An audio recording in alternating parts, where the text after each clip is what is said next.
A strong hold over current affairs is your way to succeed in the UPSC Civil Services examination. Brace yourself and get detailed coverage of relevant news both nationally and internationally.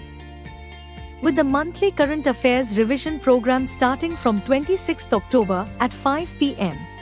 Enroll today and elevate your current affairs knowledge with comprehensive coverage of current affairs compiled through relevant sources such as the Hindu Indian Express, Economic Times, PIB Yojana, and others. Expert support and personalized mentoring. Comprehensive assessment through MCQs and mains-oriented questions.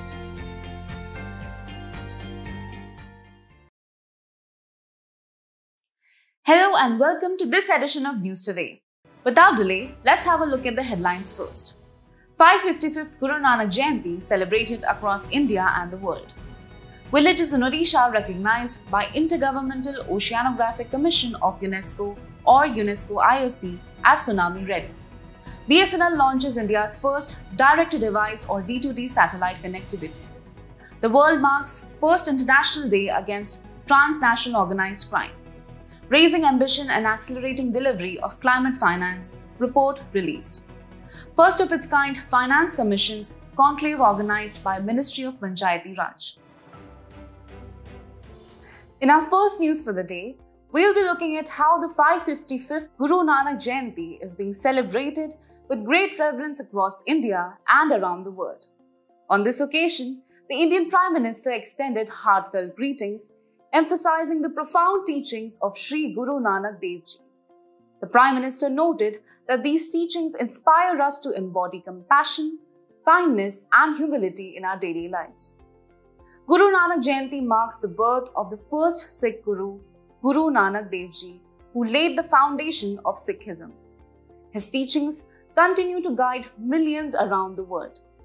Let's take a closer look at the key lessons that Guru Nanak Dev Ji imparted during his lifetime. One of Guru Nanak's most powerful messages is encapsulated in the term Ek Onkar, meaning one God. He taught that God resides in every one of his creations and constitutes the eternal truth.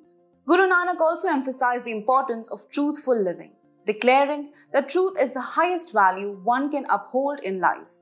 Guru Nanak Dev Ji's teachings also included a strong stance against social inequality. He led sustained attack on social inequality and criticized the caste system. He also cautioned against using religion as a means of wealth. He cautioned people to not use religion for earning material benefits. In today's world, Guru Nanak's teachings remain more relevant than ever. His emphasis on equality and brotherhood offers a solution to the ongoing issues of gender and caste discrimination, as well as rising global conflicts across the globe. Guru Nanak's principle of Vand Chakku, meaning share what you have, reminds us that growing inequalities can be reduced by fostering a spirit of sharing and generosity. The concept of Kirat Karo, or earn your money righteously and honestly, also holds significance today, especially in the fight against corruption. And of course, Guru Nanak's vision of Sarbat da Bhala, the welfare of all, can help guide efforts to address pressing issues like climate change and ecological justice. Guru Nanak was born in 1469 at Talwandi, now known as Nankana Sahib in Pakistan. He later established a center at Kartarpur on the banks of the river Ravi, where he spent the later years of his life.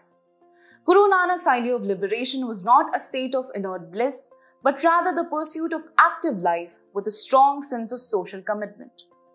Before his death in 1539, Guru Nanak Dev Ji appointed his devoted follower Lehna as his successor. Lehna would come to be known as Guru Angad, and he played a crucial role in preserving and compiling the teachings of Guru Nanak. As we celebrate the 555th Guru Nanak Jayanti, the timeless teachings of Guru Nanak Dev Ji continue to inspire millions around the world, reminding us of the importance of truth, equality, and compassion. In a significant achievement for India, 24 coastal villages in Odisha have been officially recognized as tsunami ready by the Intergovernmental Oceanographic Commission UNESCO IOC. This recognition was announced during the second Global Tsunami Synopsium in Indonesia, following a detailed verification process by the National Tsunami Ready Recognition Board or NTRB. The NTRB, which includes experts from the Indian National Centre for Ocean Information Services or INCOIS and officers from the National Disaster Management Authority or NDMA, oversees the Tsunami Ready Recognition Program. The UNESCO IOC's Tsunami Ready Recognition Program or TRRP is a voluntary international effort aimed at strengthening tsunami risk prevention and mitigation in coastal zones across the globe. The primary goal of the program is to build resilience against tsunamis through effective awareness and preparedness strategies, ultimately safeguarding lives, livelihoods, and property. The program follows a well-defined methodology with 12 preparedness indicators used for consistent evaluation. Notably, this recognition is renewable every 4 years, ensuring that communities maintain their readiness for future challenges. Now, let's take a quick look at what tsunamis are and how they form. Tsunamis are a series of massive waves generated by underwater disturbances, such as earthquakes, volcanic eruptions, landslides, or even coastal rock falls. The term tsunami comes from the Japanese words su, meaning harbor, and nami, meaning wave. These waves can travel at speeds of over 500 miles per hour in deep waters. As they approach the shore and enter shallow water, their speed slows to about 20 to 30 miles per hour. However, their wavelength decreases, but their height increases significantly. Interestingly, the speed of a tsunami depends on the depth of the ocean, not the distance from the wave's source. India has also taken significant steps to enhance tsunami preparedness.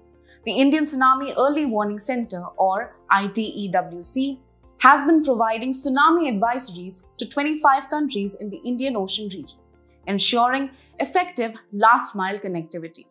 In addition, INCOIS operates a real-time network of tide gauge stations along the Indian coast and a network of tsunami buoys that transmit critical data. The NDMA has also issued comprehensive guidelines for the management of tsunamis in India, along with detailed modeling and mapping of tsunami risks along the coastline as part of the country's early tsunami and storm surge warning systems. In conclusion, this recognition reflects India's commitment to enhancing disaster resilience and preparedness. With continued efforts in early warning systems and community management, the country is better equipped to protect its coastal populations from future tsunami threats. In a major leap forward for telecommunications in India, BSNL has launched the country's first direct-to-device satellite connectivity. This initiative marks a significant shift, bringing satellite communications from the realm of military and emergency use to everyday consumers. To give you some context, globally companies like AST Space Mobile, Link Global, Constellation Global, and SpaceX's Starlink have been utilizing similar D2D technology, and now BSNL is joining the ranks. So how does this direct-to-device satellite technology actually work? The principle is straightforward. Instead of relying on traditional cell towers on the ground, satellites act as cell towers in space. Using non-terrestrial network technology, signals are transmitted directly from satellites to devices on the ground. Adding on to that, non-terrestrial network technology also allows for seamless two-way communication between devices and satellites. In BSNL's case, they are using Wisat's geostationary L-band satellites orbiting 36,000 kilometers above, bypassing ground-based cell towers and making this technology ideal for covering remote regions. Moving on to the significance of this technology, BSNL's D2D service promises reliable connectivity with uninterrupted internet access, regardless of weather conditions. It offers high-speed internet and a broader coverage area, extending even to the most remote locations where traditional cellular or Wi-Fi networks might not reach. Moreover, it will support UPI payments, empowering rural communities to engage in digital transactions. It's also a game changer for emergency communications, allowing users to make SOS calls in situations where standard networks are unavailable, crucial for adventurers and travelers. But like any innovation, there are challenges. One major hurdle is latency, which needs to be kept minimal for real-time applications like voice calls and video streaming. There are also regulatory challenges, as D2D services could cross geographical borders. Spectrum allocation is another concern, as enough bandwidth is necessary to ensure smooth communication between satellites and ground devices.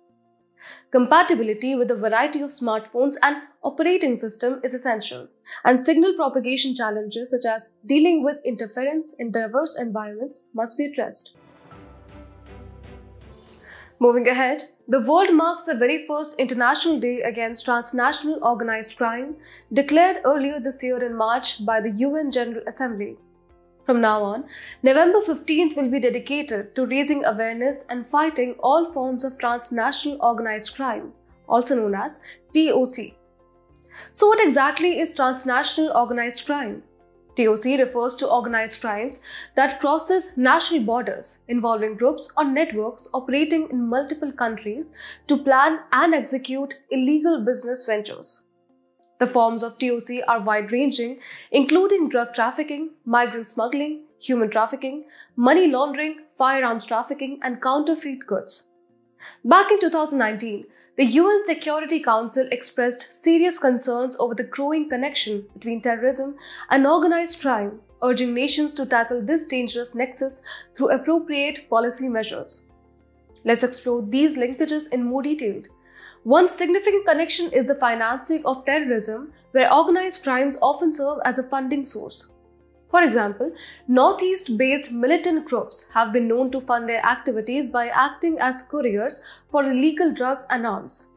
Additionally, organized crime plays a key role in transporting terrorists across borders, with entry points from Southeast Asia like Moreh and the Chittagong Hill Tracts being hotspots for illegal movement. Another issue is the spread of counterfeit currency, where terrorist networks act as the primary couriers, particularly inside Kashmir, before the fake currency finds its way across India. In the fight against transnational organized crime, several initiatives are in place. First, there's the UN Convention Against Transnational Organized Crime, established in 2000, which serves as the main international tool in this battle. The Financial Action Task Force sets global standards to combat money laundering and terrorist financing. Meanwhile, Interpol, with its network of 196 member countries, is the world's largest police organization fighting international crime. Finally, the United Nations Office on Drugs and Crime is actively working to combat organized crime, corruption, terrorism, and illicit drug trafficking. Moving on to the latest update on global climate finance. The much-anticipated report titled Raising Ambition and Accelerating Delivery of Climate Finance was released at the 29th Conference of the Parties, COP, to the United Nations Framework Convention on Climate Change, or UNFCCC. The report provides key insights into the financial needs to tackle climate change and meet the targets set under the Paris Agreement. The report outlines investment requirements in several critical areas: clean energy transition, adaptation and resilience, loss and damage, natural capital, and a just transition. According to the report, global investment needed for climate action is estimated to range between $6.3 trillion to $6.7 trillion per year by 2030. Focusing on emerging markets and developing countries, or EMDCs, excluding China, these regions alone will require between $2.3 trillion and $2.5 trillion annually. Currently, investments are concentrated in economies like India and Brazil. The report also highlights a growing role for non-traditional sources of finance, such as the voluntary carbon market, South-South cooperation, and the use of special drawing rights to help close the financing gap. Additionally, it points to a significant opportunity for developing nations, driven by the declining costs of solar technology and an expanding supply of renewable energy from China. Moving on to the recommendations. The report stresses the importance of an integrated approach to climate finance. It calls for stronger collaboration, the development of sectoral investment plans, and the co-creation of project pipelines to align efforts across the globe. Public funding will play a key role in this effort. Governments are encouraged to manage debt and fiscal space more effectively, while boosting domestic resource mobilization, including through carbon pricing mechanisms.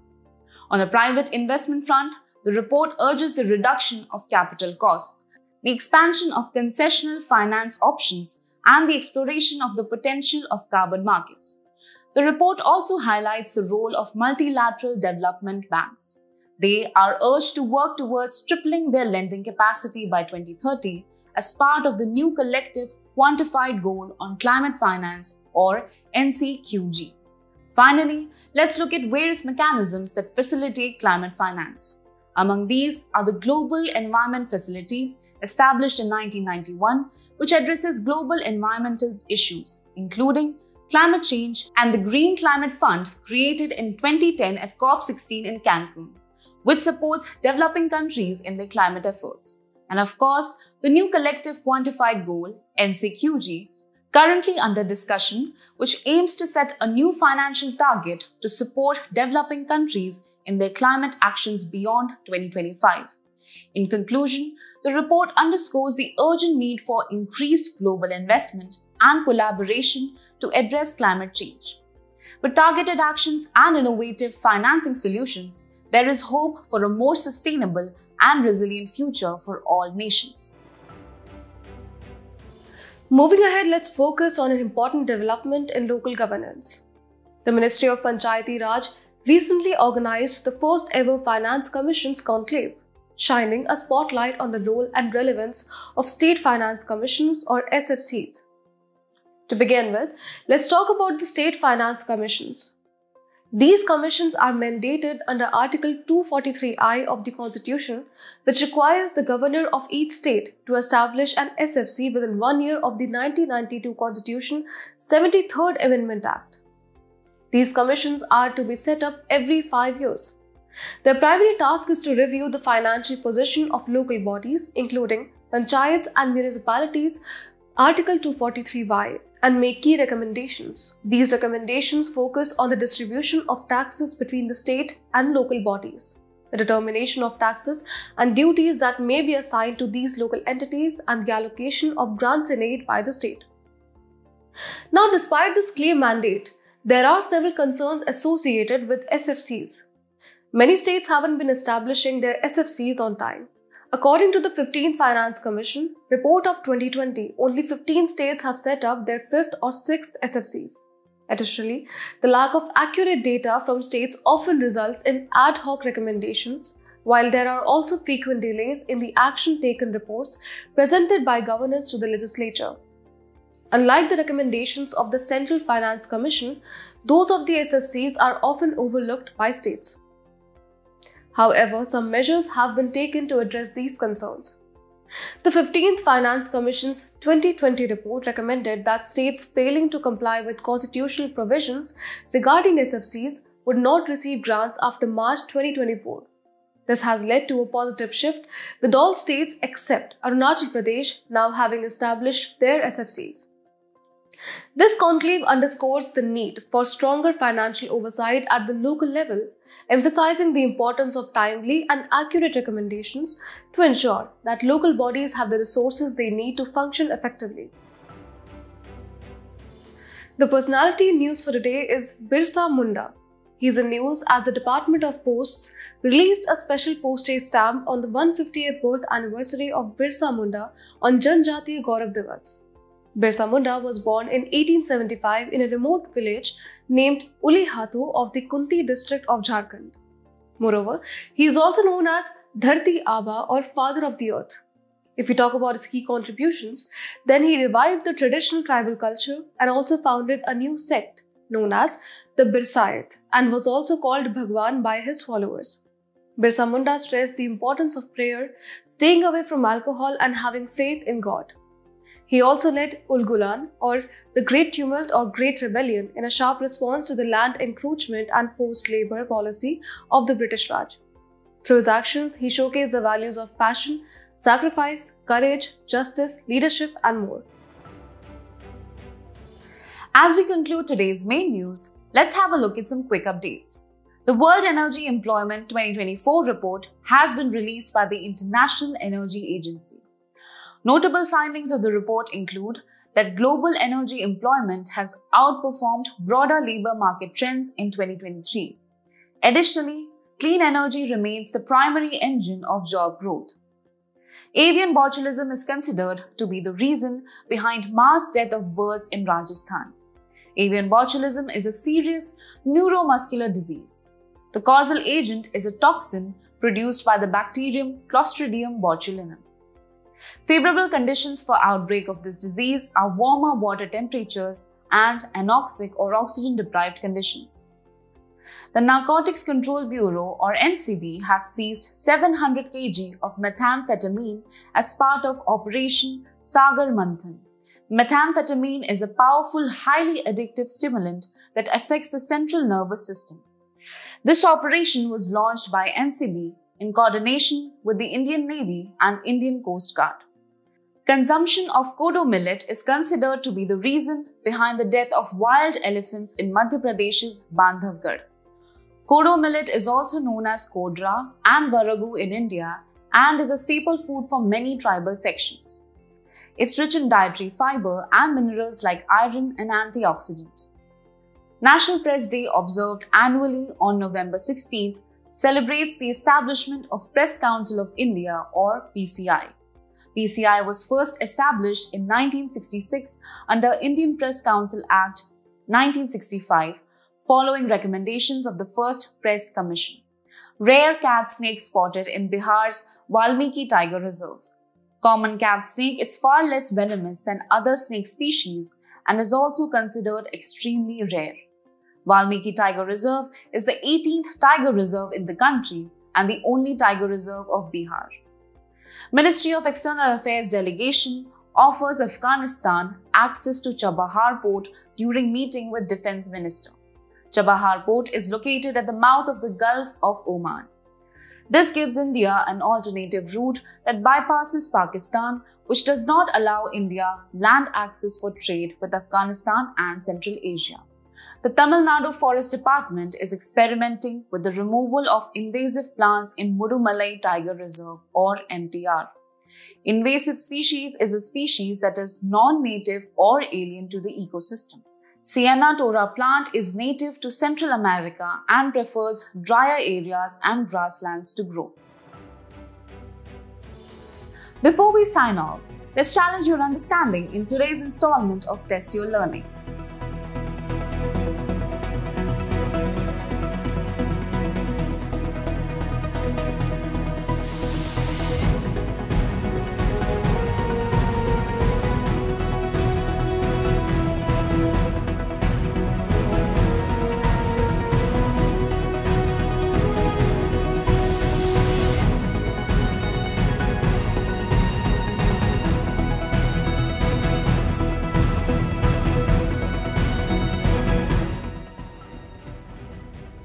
Thank you for joining us. We hope you found this episode of News Today engaging. For the solutions to the quiz and to access the PDF version of News Today, remember to visit the provided links in the description below.